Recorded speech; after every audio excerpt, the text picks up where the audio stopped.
I'm continuing my journey through hidden Italy. It's gonna be great. Revealing Italy as only the locals know it. You should try this. Amazing. By going off the beaten track. To let you in on the best kept secrets of my precious homeland. Good quality extra virgin olive oil from age-old traditions being kept alive. I can do that.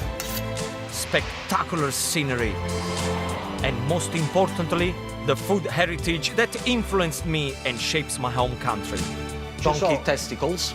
I'll share my tips I've picked up along the way for making mouth-watering authentic Italian food. So, come with me, Gino da Campo, as I give you the insider's guide to hidden Italy.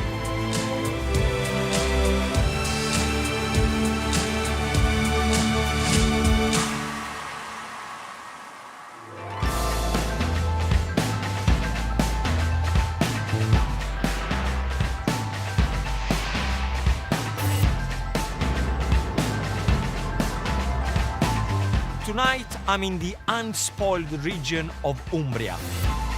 Umbria is known as the green heart of Italy. Tiny and landlocked by Marche, Abruzzo, Lazio and Tuscany, its unique position means that the traditional way of life has been preserved here. This is one of the most fertile corners of my country, a place where a simple way of life is inseparable from the uncomplicated rustic food. It's very unspoiled around here, and I can imagine Tuscany being exactly the same before all the tourists start to come around. Umbria is definitely the food basket for Italy. The cuisine here is known as cucina povera, or peasant food. Traditional dishes simply made with plenty of history. This is my kind of cooking. It's hearty, relying on grains, pulses, vegetables, herbs and meats. It's been a long time coming, but Umbrian food is starting to challenge Tuscany's culinary crown, and I'm here to find out why. So to get to grips with this rural cooking, I'm starting in the south of the region, in the charming hilltop city of Spoleto. Spoleto sits in the fertile plains of the Apennine Mountains, and its architecture reflects this ancient of Italian regions. This is the 13th century Ponte delle Torri aqueduct, standing an impressive 19 meters high. This is magnifico! Designed to carry water from the 14th century hilltop fortress of Rocca Albornoziana to the monastery of St. Peter. The monastery was at one time home to St. Francis of Assisi, Italy's most famous saint who has a national feast day named after him. Aqueducts like this, transporting water, revolutionized cookery in small regions and formed the basis of cucina povera. And it really is a fitting tribute to the lengths men will go to for a good meal. It's very pretty and rustic around here. And I want to find out about an ingredient that is very important and traditional of this area. It's all about the lentils. And I got my finger on the pulse. Ha! See what I did that? My finger on the pulse. Lentils are grown in every corner of the globe and come in all shapes and sizes. But Umbrian lentils are the smallest of them all, and in this case, size really does matter. And I want to find out why, so I'm traveling to meet Ettore, whose family have farmed the land since the 1700s. Ettore, you have been blessed with this beautiful Umbrian land. I mean, it looks like paradise here. Oh, thank you. It's been in my family for 300 years. But what's the kind of thing that you grow around here? So we grow different crops, but the special is the lentils, the Umbrian lentils. And what's special about Umbrian lentils? Because they are very small, colorful, and they can cook them in 20 minutes. So very quick to cook? Absolutely. So I assume it's the weather, the soil that makes these lentils very special in Umbria. Yes, Gino. Come with me and I'll show you how we produce it. Okay. Ettore is keen to show me his pride and joy. a lentil cleaning machine that's over 100 years old. Come on, let's put some dirty lentils in. Of course. Look at that. So you get all the sticks, you get all the dirt. What do I do? You can handle here and then move. Start to move. Yes. As I turn the handle, the lentils are sifted through and vibrations separate the detritus from the pulses. Nothing is coming. There they are. This technology may be centuries old, Lentils are in. but the process still applies to modern machines. Finish it. Ready? Yeah. Where are the clean one? Look at that. I love the colors. Yes, it is a typical different colors of our Umbrian lentils. Never thought in my life I would get so excited about little lentils. It's unbelievable. I'm gonna get some. I've got a Okay. recipe in mind, which I think is gonna be fantastico. Okay. Grazie. You're welcome. Grazie, grazie, grazie. Prego. What an experience. Grazie. Prego. Okay, so I got my lentils. I'm now going to show you how to prepare insalata di lenticchie, which is a lentil salad with roasted butternut squash and a beautiful lemon dressing. So now the first thing we have to do is to deal with the butternut squash. Now, many people, they do have a problem with the butternut squash because it can be a little bit of a pain, okay? This is what it looks like. The pain in peeling a butternut squash is the skin. But I have a special trick for you. You cut into 4 pieces. You put it into a bowl, cover with cling film, in the microwave for 5 minutes. What's happened? The microwave softens the skin and makes a separation between the skin and the flesh. Then it will make your life much easier when you peel it off. After peeling, cut and cube the butternut squash before roasting in the oven at 180 degrees for 20 to 25 minutes. And I'm going to show you exactly what they look like. Look at that. So the butternut squash is done. Now, for the lentils. One thing that I love about Umbrian lentils is the fact that they're only going to take 20 minutes to cook. Use approximately 400 grams of lentils to serve 4. Boil for 20 minutes, then drain and allow to cool. Lentils are ready, the squash is ready. Now let's get on with the dressing. What you need, 2 fresh lemons. Cut the lemons in half. And what I like about this recipe is, once you prepare the lentils and the squash, it's such an easy salad to put together. So, lemon goes in, and before you squeeze the last half of the lemon, what I want you to do, get a zester and grate half of the lemon skin straight into the lemon juice. And then squeeze the remaining half. Now I'm going to show you how to make a nice extra virgin olive oil and lemon dressing. The secret is to whisk the lemon juice fast, whilst adding about 10 tablespoons of good quality extra virgin olive oil slowly. Keep whisking until the mixture becomes cloudy. Finishing off by adding some salt and pepper. What I want you to see, come here. Look at the cloudiness of the dressing. Looks very sexy.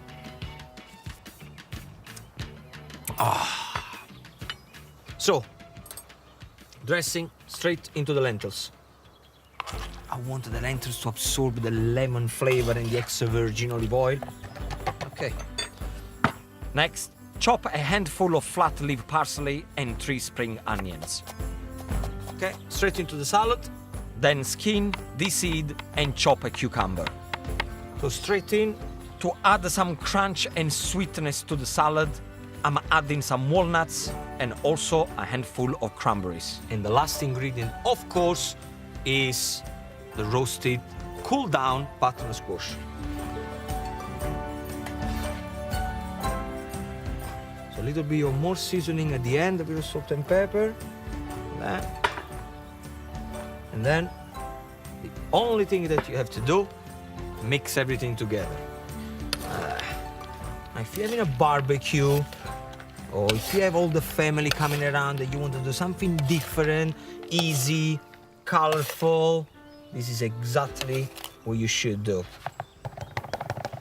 Enjoy and buon appetito.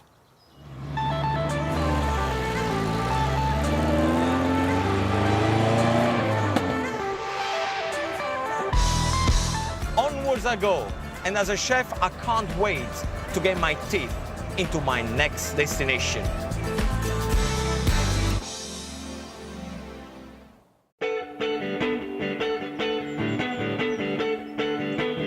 I'm exploring Italy as the locals know it, looking for the hidden gems that the unspoilt region of Umbria has to offer me. Just under an hour and a half away from Spoleto is the hilltop city of Norcia. This is the meat capital of not only just this region, but the whole of Italy, as it's the birthplace of modern butchery. This pretty walled town is set within an area that was once covered by forests of oak trees, whose acorns is a favorite food for the local pigs, giving their meat a very special taste.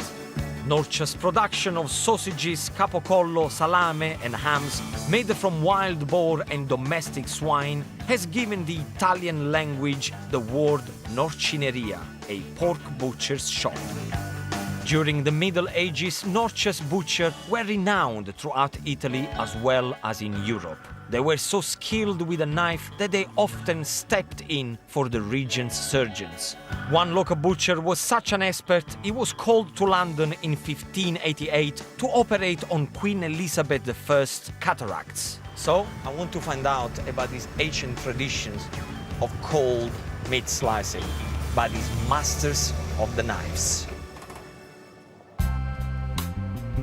Antonio here has been working at the Brancaleone da Norcia since the 60s, but he's been learning the craft of being a Norcino since he was 13 years old. Antonio just told me a story that when he was a little boy and he used to learn from his father, every time he used to cut his hands, his father used to say, "Don't worry, that's mean that the craft of butchering pig is going straight into your vein." Health and safety at its best. Ora dimmi una cosa, quanti prosciutti fate qua dentro? All'anno? 1000.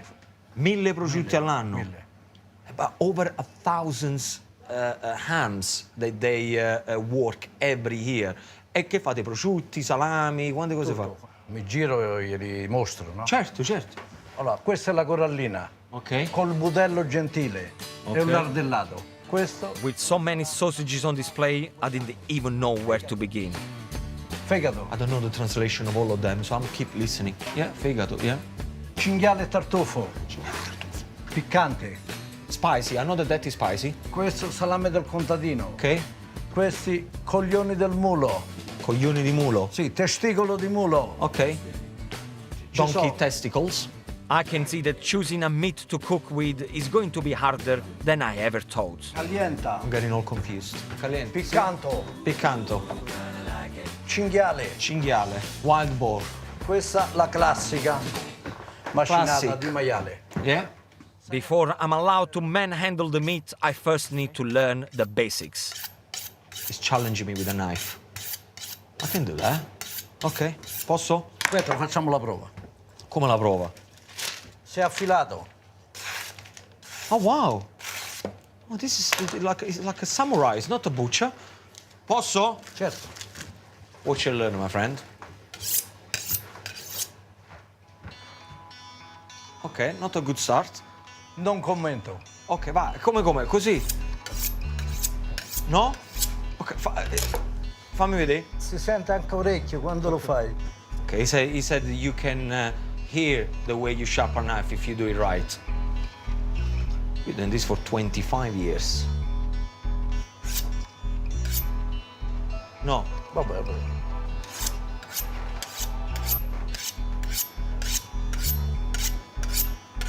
Yes or no? No. Show me again. Fammi vedere di nuovo come si fa. basta. Un'altra volta. It looks like I'm going to need a lot more practice before I can call myself a proper Norcino. Okay.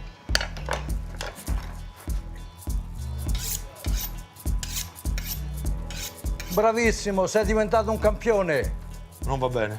Sei un campione, dai. I think he's taking the make. Guarda che arriva sulla mano. Antonio, unimpressed by my knife skills, decided to show me how it's really done. Comprendi? Oh, he said this is the way you do it. You should do it like a blind man without looking at the salame. Again, health and safety at its best here. I'm not gonna do that. Quindi Antonio, ci sta una cosa che io dovrei assaggiare qui. Che cos'è? O il guanciale. I asked if there is one thing that, you know, makes Norcia famous. What is it? And he says the guanciale, which is the cheek of the pig. E come lo fate questo qui? Questo Pepe? per fare la matriciana, Fa la matriciana. la carbonara. Sì, ma come lo preservi? Viene salato, Ok. salato e poi messo sopra il pepe e poi fatto asciugare. Fatto asciugare. So the way they do this, they get a pig cheek, they rub it with salt, black pepper, and then you let it hair dry. Apparently, the pig cheek is the most tasty part of the pig. I like this one because it's got a lot of fat in it, and I like that. Ah, buono. Buono. Dolce, Sì, sì. sweet inside. I was so impressed with Antonio's guanciale that I knew I just had to cook with it. What strikes me about Umbria is the simplicity of the ingredients and the stunning views. Definitely my kind of place.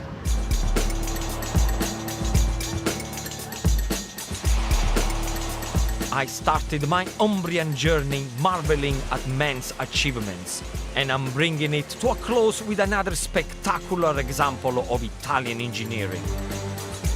This impressive waterfall was created out of the Romans' need to protect this fertile land from the threats of severe flooding throughout the region. Standing at 165 meters tall, the Cascata delle Marmore is the tallest man-made waterfall in Europe. And it's another example of the lengths my ancestors went to preserve their traditional way of life. What a great solution for an ancient problem.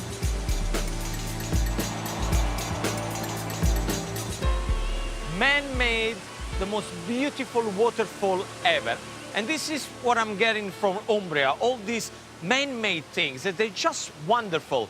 And I also have Antonio's guanciale, which I think I'm going to give it justice by making a nice plate of pasta con chigliette, con guanciale e pomodori, which is the little shell pasta with Antonio's guanciale, tomato, a little bit of Parmesan cheese, very simple, anyone can do it.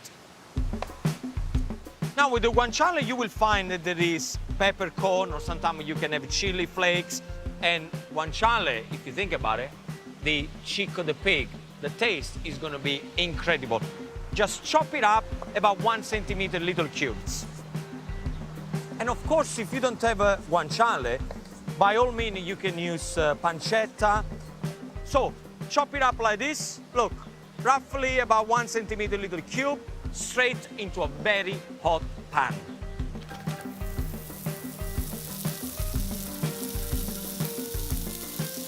At this point, to give it a good stir, we're gonna add finely chopped red onions. Now add a little bit of olive oil and get the sizzle going.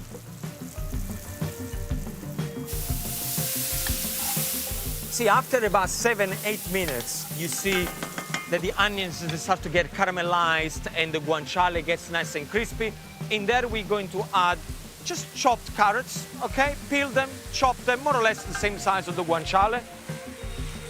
And potatoes. I'm using a floury potato. Again, cut them more or less the same size of the guanciale. So mix everything together, cook for another 6 to 7 minutes to make sure that everything gets color. What I want you to do now, I'm using some vegetable stock and cover the vegetable and the guanciale with the stock. So you're going to start to prepare an amazing broth, and then you're going to cook the pasta in it. So once you covered all the vegetable, let it simmer gently for about 25 minutes. See, that's what I love about Umbrian cuisine. Cucina povera, poor man cuisine. All the ingredients I've used so far, ingredients that are very inexpensive, the guanciale, the onions, the carrots, but the flavors are kind of designed for a king. So poor ingredients, but king flavors. That's how I can describe Umbrian cuisine. Oh yes, this is looking good. It's bubbling in a way.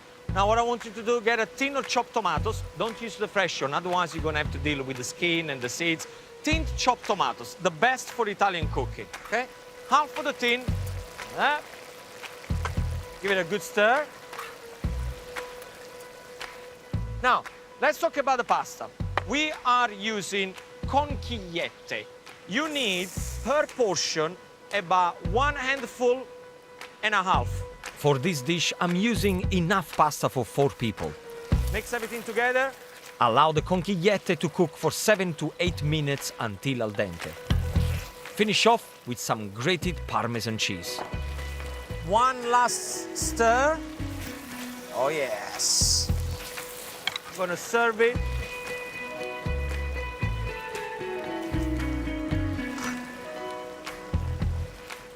Ho, ho, ho. A little more Parmesan cheese grated on top. Ha ha! Look at that. The most beautiful plate of pasta in front of me and the most amazing waterfall behind me. Right now, I feel the luckiest man alive. Enjoy.